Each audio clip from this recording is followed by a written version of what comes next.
Jó, capítulo de número 42.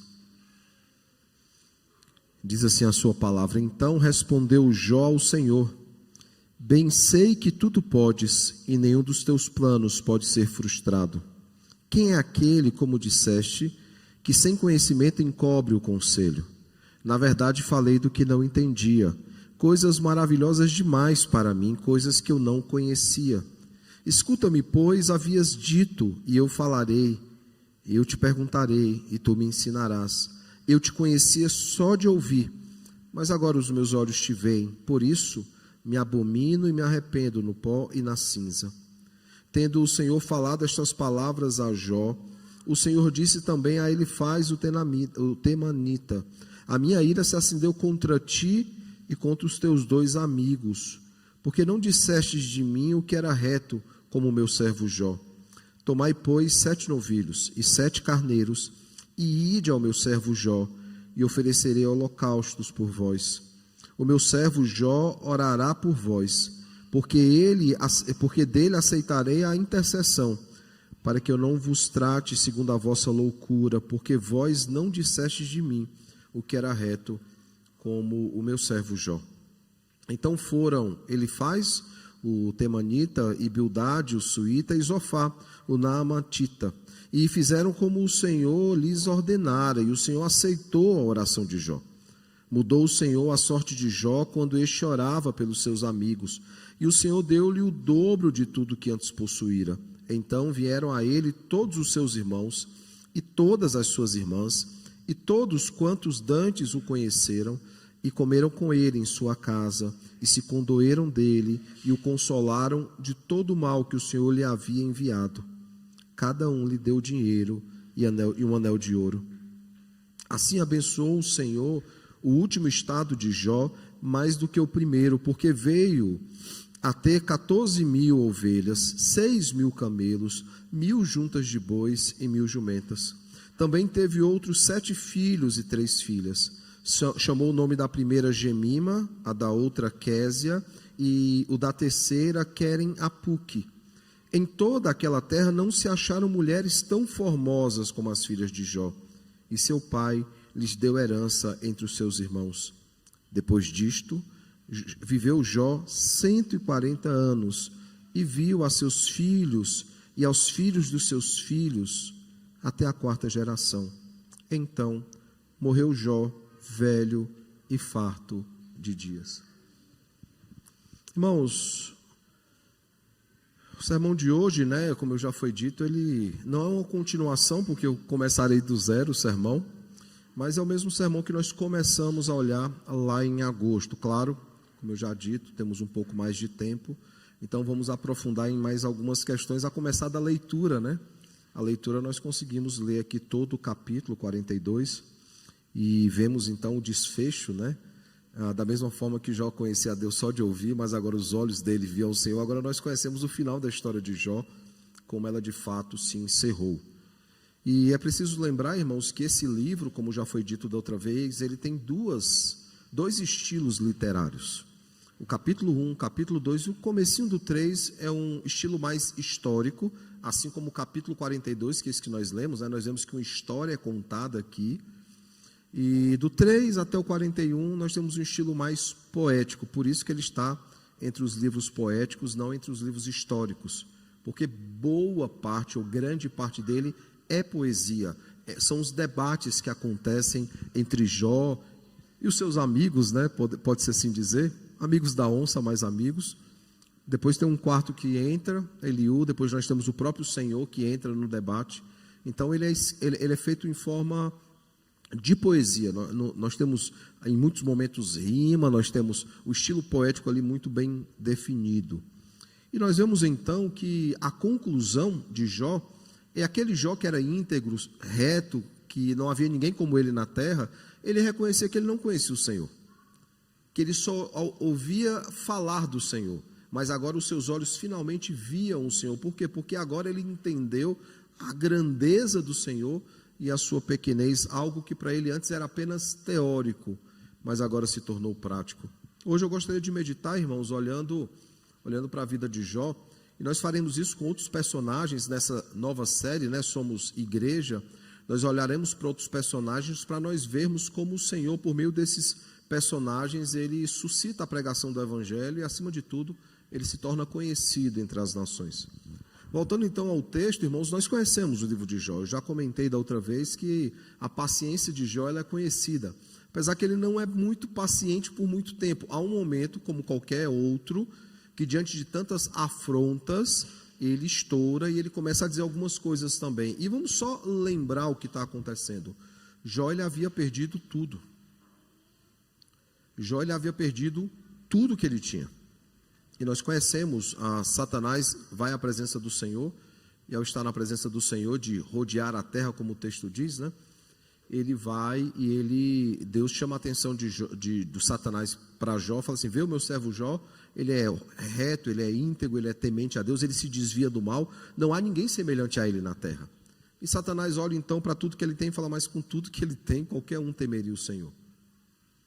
Deixa eu tirar o que ele tem, vamos ver como é que ele se porta. E o Senhor permite que ele tire, não permite que ele toque na sua vida. Ele vai lá, tira, conhecemos o estrago que acontece, depois ele volta, vê que Jó ainda é temente a Deus, e Deus repete as mesmas coisas, ele fala, mas Senhor, ele tem a vida dele, né? Se ele estiver prostrado numa cama, ele não vai adorar o Senhor. E Deus permite que ele vá lá e toque na saúde de Jó, e Jó é acometido de enfermidade, principalmente de úlceras, né, que estouravam no seu corpo. E aí os 3 amigos de Jó vão visitá-lo. E há uma ênfase no capítulo 42 em Elifaz, possivelmente o mais velho deles, vão lá visitá-lo e vê Jó chorando. Eles passam 7 dias sem dizer nada. 7 dias apenas vendo Jó chorar. Depois de 7 dias, Jó então já consternado com a sua situação, ele diz, é melhor que eu não tivesse nem nascido. E é interessante porque o livro conclui dizendo o seguinte, aquele que não tinha mais perspectiva alguma de vida, viveu muitos anos. Essa é a conclusão do livro. E aí então, quando os amigos veem Jó blasfemando contra a vida, eles começam a dizer um monte de besteiras. E as besteiras que eles dizem podem ser resumidas em 2 questões que eles estavam defendendo. A primeira delas que eles defenderam é que possivelmente Deus não era tão justo assim, porque ele estava permitindo que um justo sofresse, a não ser que Jó não fosse justo. Que essa é a primeira tese deles, né? Jó, você está sofrendo isso porque você agiu com injustiça. Eles citam um caso, inclusive. Não é possível você ser tão rico e nunca ter roubado ou passado por cima de alguém. A segunda tese que eles levantam é, você tem algum pecado encoberto. Por isso você está sofrendo. Nós ouvimos isso hoje em dia. A teologia da prosperidade diz que se um crente passa por dificuldades, ele tem pecados não confessados. E eles defenderam então, percebendo ou não, eles defendem que Deus ele não é soberano e o sofrimento está além do controle do Senhor. E quando nós passamos por sofrimento e duvidamos, né, que o Senhor está à frente e conduzindo a história, nós duvidamos da soberania do Senhor. Perceba, irmãos, que ele é bombardeado com questionamentos que não são bíblicos, com questionamentos que não eram condizentes com a teologia. E Jó, no primeiro momento, ele defende o Senhor, se é que Deus precisa de defesa, né? Ele defende o Senhor. Ele diz, não, o Senhor ele é bom, o Senhor ele é justo, o Senhor ele é soberano. Há coisas que nós não temos capacidade de entender, mas isso não quer dizer que o Senhor não está no controle de tudo e à frente de todas as coisas. E ele enfatiza, é preciso que confiemos no Senhor, é preciso que confiemos tudo ao Senhor, porque tudo é para a sua glória, que é o fim glorioso, e tudo é para o nosso crescimento e nossa edificação, o fim proveitoso.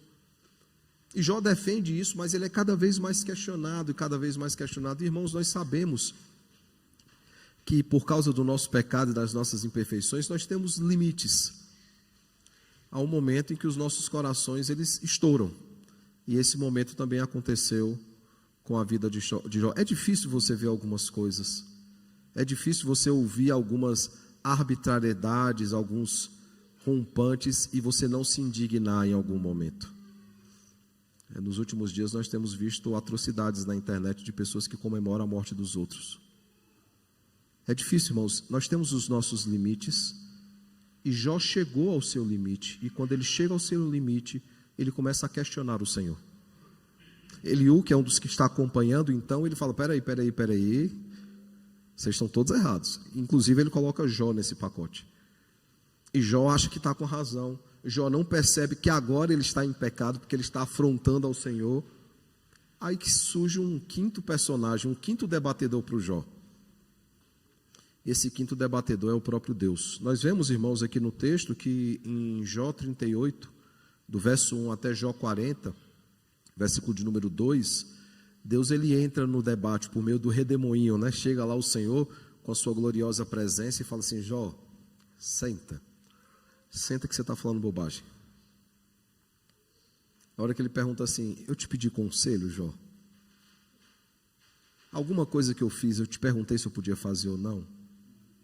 Quando eu criei todas as coisas, você estava lá como meu consultor, me dando conselhos do que é que eu tinha que fazer e o que eu não tinha que fazer? Porque às vezes a gente quer dizer ao Senhor o que é que ele tem que fazer. E aí a reação de Jó, na primeira vez que o Senhor intervém, que eu não gosto desse termo, porque parece que o Senhor está fora da história. A primeira vez que o Senhor fala a Jó, então, a resposta dele está nos versos 3 a 5, quando ele diz o seguinte: então Jó respondeu ao Senhor e disse: sou indigno, que te responderei eu? Ponho a mão na minha boca, uma vez falei e não replicarei. Aliás, ele percebe o equívoco dele e diz: aliás, 2 vezes, porém não prosseguirei. E aí novamente, no meio de um redemoinho, nós vemos então que o Senhor fala por uma segunda vez. E essa segunda fala do Senhor está aí no capítulo 40, verso 6, até o capítulo 41, verso 34, quando finalmente ele conclui a fala e Jó diz então aquilo que nós ouvimos essa manhã. Ele chega à conclusão e diz: Senhor, falei de coisas que eu não conhecia, falei de coisas que eu não tinha autoridade para falar, falei inclusive de um Deus que eu conhecia só de ouvir, mas que agora os meus olhos veem. Eu sei que o Senhor pode tudo, Senhor, eu sei que os teus planos não podem ser frustrados. Veja a conclusão aqui, irmãos. E aí nós vemos então que Jó ele se arrepende daquilo que ele havia feito, mesmo que instigado pelos seus amigos. E nós vemos que Deus então repreende os amigos de Jó. Depois nós vemos que Deus restaura o seu servo. Ao restaurar o seu servo, há várias coisas que acontecem aqui. A primeira delas é que os seus familiares vão visitá-lo e se condoem com ele. É interessante, né? No final das contas, você pode ter um amigo que for, ou a quem você considera amigo, mas é a família que acolhe. É a família que vai lá e que chora e consola. E é o que acontece aqui, irmãos. Os irmãos e irmãs de Jó, então, vão ao seu encontro, sabem da sua situação, não apenas de saúde, mas de tudo que havia acontecido, e ele se condói. E é interessante, e eu já vou explorar mais esse ponto, que depois que ele ora pelos seus amigos, intercede pelos seus amigos, o texto diz então que Deus mudou a sua sorte. Porque Deus está tratando não apenas com os amigos de Jó, mas com o próprio Jó. E ao mudar então a sua sorte, ele come com seus familiares, ele é consolado pelos seus familiares, e ele é agraciado então com posses. E não é porque os bens que ele recebe primeiro, dá a ideia de que é mais importante, não. Deus ele vai recuperando aquilo que era menos impossível. É como se Deus dissesse assim: peraí, vamos dar uma coisa de cada vez aqui. Aí ele vai lá e restitui posses, ele vai lá e restitui animais. Isso é fácil de restituir, mas aí finalmente ele restitui os filhos. E aí ele dá 7 filhos, homens, e 3 filhas, as mais formosas daqueles dias. E aí eu já citei, né, o nome de uma delas, Jemima. E aí ela tem então, ficamos tentados em repetir os nomes, alguns deles em filhos, mas gente, Querem Apuque, eu não sei se você conhece alguma, mas é difícil colocar esse nome, né? Gemima, o pessoal já não acerta bem. Imagina Querem Apuque. Nome difícil. Ou fica só Querem, tem a Késia também, não fica só Querem ou Apuque, mas é um nome difícil. Ele então recebe, e após de tudo isso, nós vemos o desfecho da história, né? Versos 16 e 17. Depois disso, viveu Jó 140 anos, e viu a seus filhos e aos filhos dos seus filhos, até a 4ª geração. Então morreu Jó, velho e farto de dias. Há sempre uma discussão em como a morte é contada, né? Você tem Abraão, por exemplo, que morreu em ditosa velhice. Você já tem Isaac, que morreu avançado de dias. Não são à toa essas expressões, elas são propositais. Normalmente, quem morre em ditosa idade é alguém que viveu uma vida que, apesar dos pecados, dos erros diante do Senhor, foi uma vida que trouxe alegria no final das contas. Aquele que morre avançado de dias, como Isaac, normalmente é alguém que teve muitas tristezas durante a vida. Por exemplo, Isaac teve que ver a briga entre os dois filhos dele, né, entre os gêmeos, até os seus últimos dias, já quase morto, já numa cama, teve a situação lá das bênçãos, né? Aqui, irmãos, não há como discutir muito. Jó, de fato, ele morre, como o texto diz, velho e farto dos dias. E traz as duas ideias, na minha opinião. Primeiro, que ele viveu muito tempo, 140 anos, numa nova conjectura é muito tempo. Por que muito tempo? Porque as pessoas começaram a viver cada vez menos por causa do pecado. Mas uma segunda coisa que não há como se descartar é, mesmo o Senhor dando de volta as posses, os bens e, acima de tudo, os filhos, sempre haverá a memória daqueles filhos que foram perdidos. Eles podem ser restituídos, mas eles não são substituídos. E nós vemos então que assim acaba a história de Jó. E essa história, irmãos, tem muitos ensinamentos a respeito do nosso chamado nessa terra. O primeiro ensinamento que esse texto nos traz é a importância de reconhecer.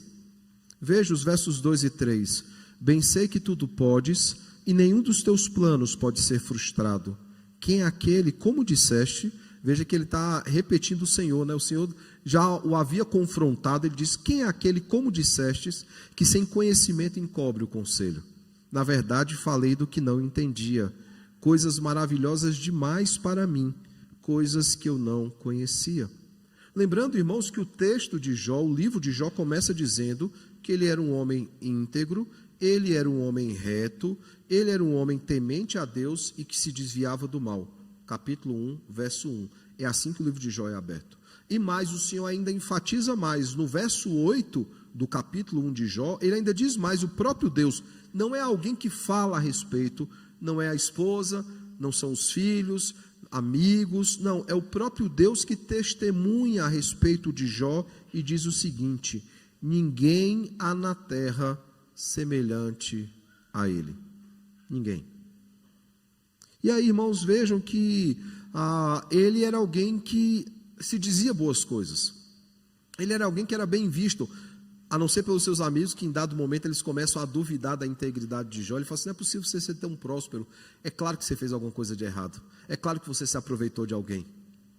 E a gente tem, isso é comum nos nossos dias, né? A gente acusa dos outros daquilo que nós somos, né?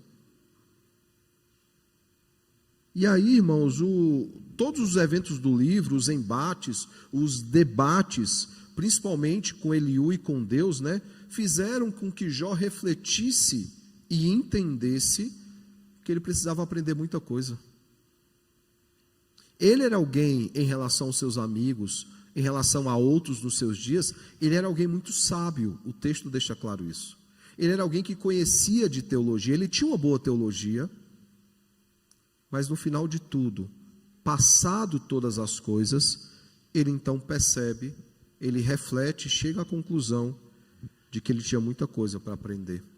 Tanto que ao refletir ele admite o seguinte: não entendia, essas coisas eu não entendia, porque elas eram coisas maravilhosas demais para mim, por isso eu não conhecia. Era coisa que a minha mente não conseguia contemplar, não conseguia dimensionar. E sabe, irmãos, um bom exercício de reflexão e reconhecimento é quando nós paramos para refletir quem Deus é e quem nós somos. Sabe qual é uma das conclusões que você chegará? Quando você entender o tamanho do seu pecado, da sua afronta contra Deus, que ainda continua, infelizmente, mesmo com o lavar regenerador de Cristo, do sangue de Cristo, nós continuamos ainda pecando contra Deus. E a palavra transgressão, que é uma das palavras usadas para o pecado, aponta para atos de rebeldia. Sabe qual é a conclusão que nós chegamos quando nós percebemos quem nós somos e quem Deus é? Uma das conclusões é perguntar: que amor é esse? Como é que Deus pode me amar? Sendo quem eu sou, Ele conhecendo o meu coração. Nós somos amados por graça e misericórdia de Deus, irmão. Se Ele fosse nos amar pelo que tivéssemos a oferecer, a dar, nós não seríamos amados por Ele. E nós o amamos porque Ele nos amou primeiro. E Jó, ele tem esse momento de reflexão. E Jó, ele falou, ele tentou se defender, mas ele estava errado, irmãos. Ele falou sem refletir na situação. Tanto que ele reconhece isso. Ele reconhece e falou assim: eu falei de coisas que eu não conhecia. Em alguns momentos nós somos chamados a essa reflexão. A gente fala, a gente esbraveja, e precisamos orar para que haja alguém paciente do nosso lado para dizer assim: Samuel, fulano, não é por aí. Não é dessa forma. Não é desse jeito. Você está errado. E você parar e ao invés de tentar lutar contra o inevitável, você chegar à conclusão e falar assim: você está certo, eu estou errado mesmo. Eu falei de coisas que eu não conhecia, de coisas que eu não sabia. Esse exercício, irmãos, de reconhecimento, ele é nobre na nossa vida cristã, nós reconhecermos os nossos pecados e as nossas limitações. Reconhecermos que sem Deus nada somos e que dependemos, carecemos de Jesus o tempo inteiro. E Jó, ele reconhece, ele chega no momento, ele fala assim: Senhor, desculpa, eu falei bobagem. Como isso encerra uma discussão, né, irmãos? Quanto mais a gente tenta argumentar, a gente tenta discutir, maior a briga fica. Mas se um dos envolvidos fala assim: cara, você está certo, eu errei mesmo. Eu errei, eu falei de coisas que eu não... Falei bobagem. Ou um meme da internet, né? Todo erro, não tem o que dizer. Jó, eles têm esse momento de reconhecimento, mas não apenas de reconhecimento, ele tem um momento de conhecimento, porque a segunda coisa importante nesse texto, não é apenas reconhecer, mas conhecer. Veja o que é que o verso diz, o 4 ao 6. Escuta-me, pois, havias dito e eu falarei. Eu te perguntarei e tu me ensinarás. Eu te conhecia só de ouvir, mas agora os meus olhos te veem, por isso me abomino e me arrependo no pó e na cinza. O pó e a cinza apontava ali para o luto, apontava ali para o homem destruído, né? Ele rasgava as vestes, ele colocava pó, cinzas na cabeça, ele tá constrangido e contrito diante do Senhor. Veja que ele refletiu, ele viu que havia falado bobagem, ele viu que estava diante de coisas que eram maravilhosas, que ele não conhecia, e ao passar então por esse processo de reconhecimento, ele entende que agora ele passa a conhecer. Antes ele conhecia a Deus só de ouvir falar, mas agora os seus olhos estavam vendo o Senhor. E veja que interessante, irmãos, nós possivelmente, se crescemos na igreja, ou aqueles também que não cresceram, mas ao serem convertidos pelo Senhor, passaram a estudar mais e mais a Escritura, muitas vezes nós corremos esse risco de conhecer a Deus só de ouvir falar. Só das histórias que são contadas, dos sermões que são pregados, das aulas de escola dominical, dos momentos de discipulado. Muitas vezes nós conhecemos a Deus só de ouvir. Jó, ele finalmente vê o Senhor. Ele entende a sua pequenez, como vemos no verso 6. Ele entende que deveria confiar no Senhor. Ele entende que de fato Deus, ele é bom, de fato ele é justo, de fato ele é soberano e nada foge ao seu controle. Tudo acontece conforme a sua vontade. E o próximo passo, então, irmãos, foi de clamar ao Senhor que o Senhor o ensinasse. De reconhecer e dizer: Senhor, eu achei que era professor nessa escola, mas eu sou um mero aluno, eu preciso aprender. Eu preciso conhecê-lo mais. Sabe, irmãos, esse deve ser o processo na vida de todos nós. Não apenas de reconhecer, mas de ter o desejo de conhecer o Senhor. Reconhecer, irmãos, que nós não conhecemos a Deus como deveríamos. Reconhecer a nossa pequenez, reconhecer a grandeza do Senhor e suplicar ao Rei de toda a terra, ao Senhor do universo, aquele que está no trono e faz tudo conforme lhe apraz, suplicar ao Senhor: Senhor, que eu te conheça e que eu faça o Senhor conhecido entre as nações. Porque no final, irmãos, esse é o nosso chamado. E somente assim nós sairemos do automático, porque nós vivemos no automático o tempo inteiro. Muitas vezes nós não agimos, nós apenas reagimos à vida. E entramos no modo automático. Começou mais uma semana, percorremos mais um dia, e aquilo que era janeiro já está às portas de outubro. E o ano de 25, que começou recentemente, já está acabando, e 26 já está começando. E a gente nesse ciclo, essa correria infernal, dia após dia, e a gente nem percebe as coisas acontecendo, no automático. E o texto nos chama ao reconhecimento e ao conhecimento, dizer: Senhor, me ajuda a ter prazer nas pequenas coisas. Como o hino que nós cantamos hoje de gratidão. Às vezes a gente faz tudo tão no automático que a gente deixa de apreciar as pequenas coisas. O gosto da comida, os prazeres da vida. Nós deixamos de aproveitar cada instante. Perdemos pequenos milagres do Senhor dia após dia, como ver uma criança que começa a andar e começa a falar, porque fazemos tudo no automático, irmãos. E isso passa em muito pela falta de conhecimento do Senhor. Porque ao conhecer o Senhor, nós necessariamente reconheceremos que nós não fomos feitos para viver no automático. O nosso chamado é deixar uma marca neste mundo, deixar um legado nesse mundo. Jó, ele entende isso, irmãos. Ele reconhece e ele diz: eu preciso conhecer mais o Senhor, aquele que era íntegro, aquele que era justo, aquele que era temente a Deus, aquele que se desviava do mal, aquele que não havia homem semelhante a ele. Ele percebe: eu falava de coisas que eu não conhecia. E é interessante o uso do passado, porque ele conhecia, agora ele conhece. Algo que ele não conhecia antes, agora ele passa a conhecer, porque agora os olhos dele viram o Senhor.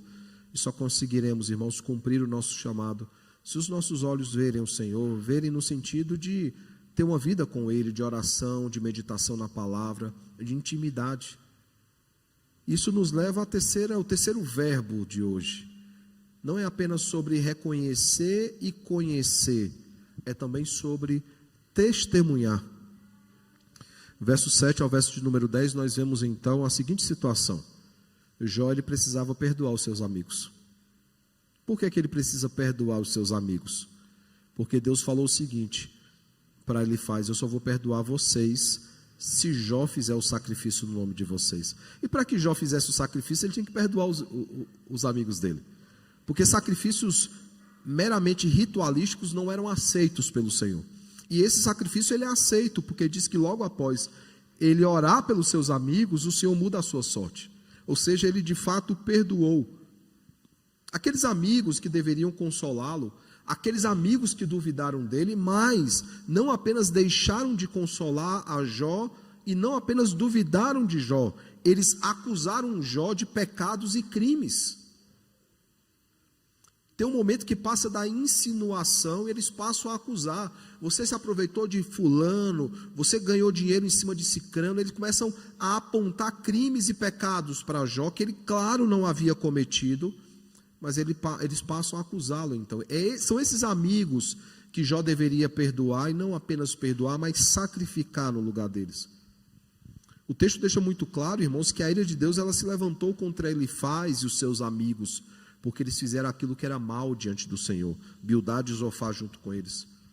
E Deus afirmou que somente Jó fez o que era correto, somente Jó falou aquilo que era reto sobre o Senhor. Mesmo com alguns desvaneios e rompantes de Jó, boa parte dos diálogos ele falou aquilo que era certo sobre o Senhor. Mas ainda assim, irmãos, ainda assim, aqueles 3 amigos não foram convencidos. Eles acusaram, como já vimos, o Senhor, o nosso Deus, de não ser tão bom assim, justo ou soberano, né? Aquelas possibilidades que nós vimos lá atrás. E o Senhor disse: vocês erraram contra mim. E como é que eles seriam perdoados então, irmãos? O Senhor fala: tomai, pois, 7 novilhos e 7 carneiros, que é aí possivelmente apontando aí para a perfeição do sacrifício, né? O número 7, a totalidade do sacrifício. E ide ao meu servo Jó e ofereceis holocaustos por vós. O meu servo Jó já orava por vocês, porque dele aceitarei, o meu servo Jó orará por vocês, porque dele aceitarei a intercessão, para que eu não vos trate segundo a vossa loucura, porque vós mesmos não disseste de mim o que era reto, como o meu servo Jó. Veja então que o texto diz que eles buscaram a Jó, e por causa da intercessão de Jó, o Senhor os perdoou. E em ato contínuo mudou a sorte de Jó, enquanto ele orava para os seus amigos, e ele abençoou Jó. Por quê, irmãos? Porque Jó lhe deu um bom testemunho. Alguém condenaria a Jó se ele não perdoasse os seus amigos? E antes que rapidamente você diz, pastor, eu ficaria com raiva também. Não, nós temos que perdoar. Essa é uma das lições do texto.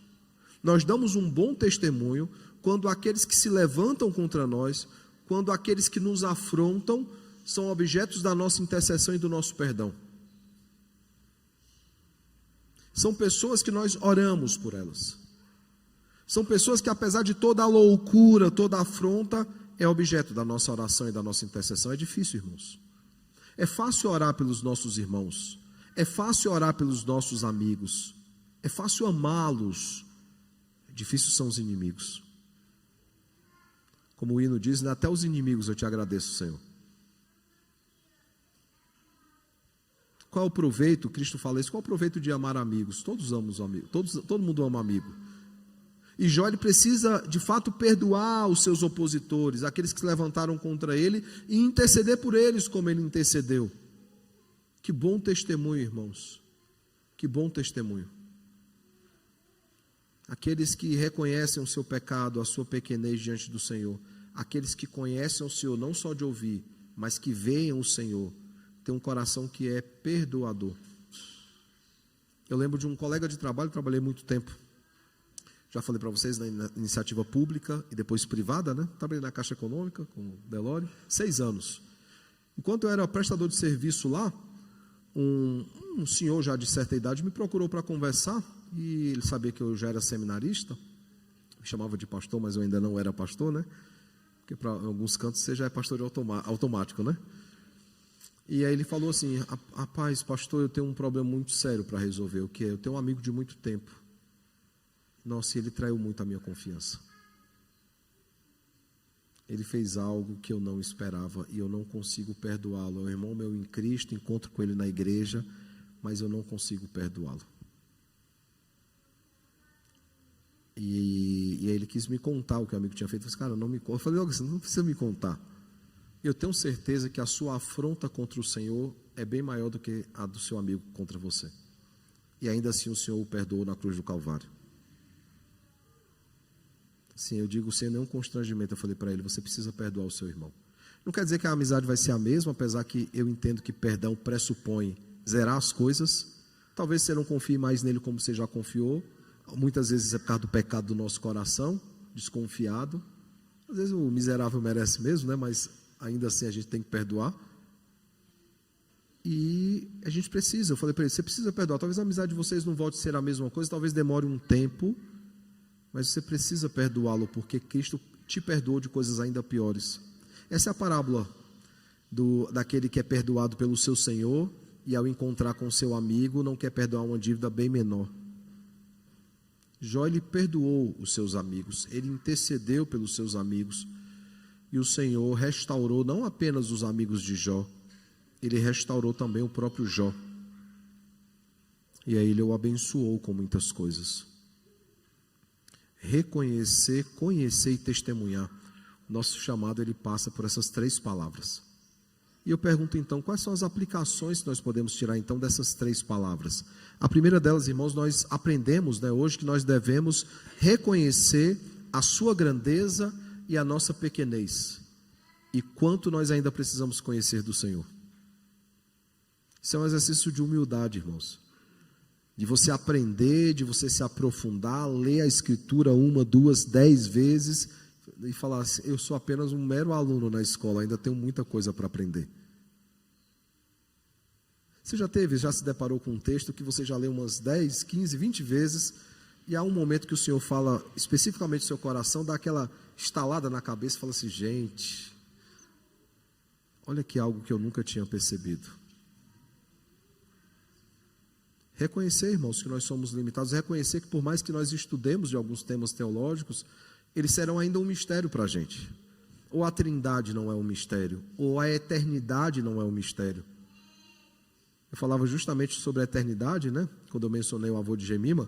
Em ato contínuo, a próxima pessoa que eu ia mencionar era o presbítero Salvador. Quando eu olho, ele já está sentindo mal. A gente não consegue entender a eternidade, irmãos. Mesmo que vivamos como Jó 140 anos, isso é um milésimo de segundo daquilo que é eterno. E mesmo vivendo para sempre, porque a nossa alma ela é imortal, isso não nos torna peritos em eternidade. Por quê? Porque eterno é aquele que não tem nem início e nem fim. Nós não teremos fim, viveremos eternamente, porque somos alma imortal. Mas todos nós tivemos um início. Todos nós tivemos aquele momento em que nós passamos a existir. Nenhum de nós é eterno, por mais que iremos viver eternamente com o Senhor. Reconhecer a grandeza do Senhor, a nossa pequenez e quanto ainda precisamos conhecer sobre Ele. Segunda coisa, irmãos, aprendemos que nós devemos conhecer. E conhecer aponta aí para a necessidade de buscar conhecê-lo cada vez mais. E como é que nós conhecemos o Senhor cada vez mais? Vindo todo domingo à igreja, participando da escola dominical, participando de estudos, lendo... Não, tudo isso é importante, mas acima de tudo de uma intimidade com Deus. E essa intimidade com Deus passa por uma vida devocional, passa por uma vida de estudo da palavra, passa por uma vida de oração e, acima de tudo, uma vida de serviço ao Senhor. Nós tratamos do bússola agora, essa sexta-feira, né, sobre o sacerdócio universal dos crentes e de como os desigrejados, eles desobedecem, afrontam a palavra do Senhor. Porque dentre vários aspectos da vida cristã, estar na igreja, servindo na igreja, exercendo na igreja os dons e os talentos que o Senhor nos deu, isso não pode ser substituído de forma alguma com alguém que fica em casa. Estar em casa nos impede de viver plenamente aquilo que o Senhor nos chamou, por meio da comunhão dos santos, por meio do serviço na igreja. Por isso, irmãos, para conhecer o Senhor, nós precisamos ter uma vida devocional com Ele e uma vida comunitária com a igreja. Quando um é usado para afiar a vida do outro, quando um é usado para moldar a vida do outro. Ninguém é santificado sozinho, irmãos. Porque há pecados nossos que precisam ser confrontados, que é necessário que os nossos esposos, as nossas esposas nos confrontem, é necessário que os nossos filhos nos confrontem, os nossos pais, as nossas mães, os nossos irmãos em Cristo nos confrontem, nos mostrem o nosso erro, nos mostrem o como estávamos errados, porque nessa história nós lembramos dos 3 amigos de Jó, mas ninguém lembra do quarto. Porque há um quarto que surge no debate que ele fala assim: eu não estava falando até agora porque eu sou mais jovem aqui da conversa, mas vocês estão falando muita bobagem. E é um momento onde Jó passa a falar besteira. Por quê? Porque Jó devia falar: peraí, esse cara vem do Senhor, ele está falando da parte do Senhor. Ele começa a debater com essa quarta pessoa. E quando ele começa a debater com Eliú, Jó, você está errado, Jó. Não é que Jó esteve errado o tempo todo, porque o Senhor reconhece que ele falou o que era correto. Mas quando ele vai debater com Eliú, irmãos, ele começa a bater boca. É quando o Senhor entra e fala assim: Jó, senta aí que você está se perdendo. Você está falando coisas que você não devia falar. Perceba como o Jó ele é confrontado, não pelos 3 amigos, eles falaram muita bobagem, mas pelo quarto amigo que estava lá, e nem é mencionado. Veja que o quarto amigo, entre aqueles que precisam ser perdoados, ele não é mencionado. Por quê? Porque ele falou coisas vindas do Senhor. Essa vida, irmãos, comunitária, seja em ambiente familiar, seja em ambiente de igreja, ela é fundamental para que os nossos pecados eles sejam expostos, para que os nossos pecados eles sejam confrontados e diante disso nós possamos nos arrepender dos nossos pecados e confessá-los diante do Senhor. E assim, somente assim, nós conheceremos a Deus. Isso nos leva à terceira aplicação. Nós aprendemos que devemos reconhecer, que devemos conhecer, mas nós devemos também testemunhar. E nós testemunhamos, irmãos, por meio de uma vida onde buscamos viver as Escrituras, onde nós buscamos conhecer, tornar o Senhor conhecido entre os nossos familiares, entre os nossos amigos e entre desconhecidos também. nós testemunhamos para todos aqueles que estão próximos a nós. Porque o desafio da vida cristã é esse: conhecer a Deus e torná-lo conhecido entre os povos. Nós precisamos, irmãos, nos esforçar, porque esse é o nosso chamado. O fim principal do homem, glorificar a Deus e alegrar-se nele para todo sempre, é também o testemunho. Veja que a frase diz glorificar a Deus. Isso envolve também testemunho, claro. Mas quando diz alegrar-se nele para todo sempre, é que para que as pessoas que estão ao nosso redor percebam que mesmo em situações de dor, mesmo em situações de luto, mesmo em situações de perda, mesmo em situações onde as pessoas são arrancadas de nós nos alegramos no Senhor. Eu lembro um dos primeiros, se não o primeiro sermão que eu vi do John Piper, pastor batista bem conhecido. Acho que o primeiro sermão que eu vi dele foi contra a teologia da prosperidade, 2007, eu acho. Eu avançava na minha pesquisa sobre a pregação do Evangelho no século 21 e passava a conhecer, então, de forma mais profunda, a chamada teologia da prosperidade. Ele diz assim: sabe o que é mostrar um verdadeiro contentamento? É você sofrer um acidente, você ver sua filha ser arremessada pelo para-brisa do carro, cair na estrada sem vida, e você mesmo em choro e o coração despedaçado, você dizer: o Senhor é a minha porção, Ele me é suficiente, tudo pode ser tirado de mim, mas eu não perderei o Senhor. Não é fácil, irmãos, é muito difícil, mas passa por esse processo de testemunhar, dizer: as coisas desse mundo podem me faltar, mas o Senhor não me faltará. Eu posso perder o que eu tiver, mas o Senhor estará comigo. Só isso traz um verdadeiro contentamento aos nossos corações. Só isso substitui os entes queridos que foram perdidos ou tirados de nós. O Senhor é a minha fortaleza, Ele é o meu refúgio, socorro bem presente nas tribulações. Isso não é apenas um ato de reconhecimento para o Deus que nós conhecemos, mas é um testemunho para aqueles que estão próximos a nós, para que eles cheguem para nós e falem assim: como é que pode, você perdeu tudo e você não amaldiçoou a Deus ainda, como a mulher de Jó diz: amaldiçoa teu Deus e morre. Jó, ele tinha o seu coração no Senhor, e percebam, nesse momento em que ele é fiel ao Senhor, ele só conheceu de ouvir falar, ele ainda não havia visto o Senhor. Eu pergunto então, irmãos, por que é que nós estamos aqui? Qual é o nosso chamado? Qual é o motivo? Porque poderíamos, irmãos, simplesmente após a nossa conversão sermos levados pelo Senhor para os céus. Isso não poderia acontecer? O Senhor nos alcançou, o Senhor nos transformou, o Senhor fala assim: acabou o seu tempo, vem para o gozo eterno aqui, meu servo. Não, mas o Senhor ainda nos mantém aqui por tempo determinado, segundo a sua vontade. Ele nos mantém ainda aqui nessa terra, Ele nos mantém ainda aqui nessa vida com um motivo e com um propósito. E eu pergunto: qual é o propósito? Por que é que nós estamos aqui? A resposta, irmãos, é para cumprir o nosso chamado. Aquele fim principal que o Senhor nos chamou, de glorificar o Senhor e alegrar-se no Senhor para todo sempre, reconhecendo a sua grandeza e a nossa pequenez, conhecendo o Senhor cada vez mais e tornando o Senhor conhecido cada vez mais entre os povos.